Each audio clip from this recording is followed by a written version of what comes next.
Il existe un pouvoir que personne ne peut te retirer. Un pouvoir que les manipulateurs craignent.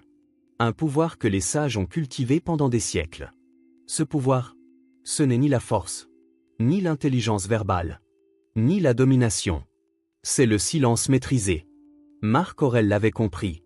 Tu n'as aucun contrôle sur les événements. Mais tu as un contrôle absolu sur ton esprit. Et aujourd'hui, je vais te révéler pourquoi. Les personnes réellement puissantes ne répondent jamais à certaines questions. Pas par peur, pas par faiblesse, mais par sagesse. Nous avons grandi avec une idée fausse. Que répondre prouve notre valeur. Que s'expliquer démontre notre intelligence. Que le silence est une fuite. Les stoïciens pensaient l'inverse. Ils savaient que toutes les questions ne cherchent pas la vérité. Certaines cherchent le contrôle. Et répondre à une mauvaise question, c'est déjà avoir perdu. Pourquoi es-tu si nerveux? Cette question paraît bienveillante. Mais en réalité, elle plante un doute. Si tu te justifies, tu acceptes l'idée que quelque chose ne va pas chez toi. À partir de cet instant, tu n'es plus maître de la situation. Tu es sur la défensive. Le stoïcien ne tombe pas dans ce piège. Il ne s'explique pas. Il ne se défend pas.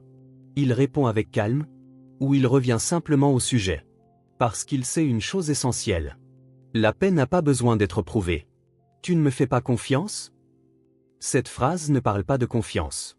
Elle parle de pression. Elle te force à choisir. Entre ton intuition et l'approbation de l'autre. Sénèque l'a écrit clairement. La sagesse commence par savoir à qui faire confiance et quand vérifier. Le stoïcien comprend que la vraie confiance n'a jamais peur de la clarté. Il reste droit. Il reste calme. Il ne cède pas à la culpabilité émotionnelle. Qu'est-ce que tu caches? Cette question transforme le silence en accusation. Elle veut te forcer à exposer ton monde intérieur. Mais le stoïcien sait que tout ne doit pas être partagé. Et que la vie privée n'est pas un crime. S'expliquer face à ce type de questions, c'est accepter un procès imaginaire. Le sage ne s'accuse pas. Il observe. Et parfois, il renvoie simplement la question.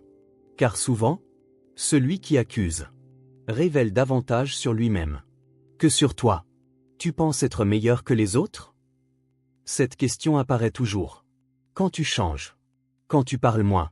Quand tu réagis moins. Quand tu refuses le chaos. Ce n'est pas ton ego qu'elle vise. C'est ton indépendance. Les gens ne détestent pas ton silence. Ils détestent le fait qu'ils ne puissent plus te contrôler. Voici la règle que les sages appliquaient. Ne réponds jamais à une question qui cherche à troubler ton esprit, au lieu de chercher la vérité. À chaque question, demande-toi intérieurement. Est-ce une demande de compréhension ou une tentative de contrôle? Si c'est du contrôle, le silence devient une réponse. Le calme devient une armure. La maîtrise devient une victoire. Comme le disait Marc Aurèle, l'homme doit se tenir droit par lui-même. Tu n'as pas besoin de gagner chaque débat. Tu n'as pas besoin de convaincre qui que ce soit. Tu n'as pas besoin de t'expliquer à ceux qui ne cherchent pas à comprendre. Le véritable pouvoir n'est pas dans la parole. Il est dans le choix conscient de ne pas répondre. Et c'est ainsi que les stoïciens restaient libres. Dans un monde chaotique. Si ce message t'a parlé, reste ici. Car la sagesse commence là où le bruit s'arrête.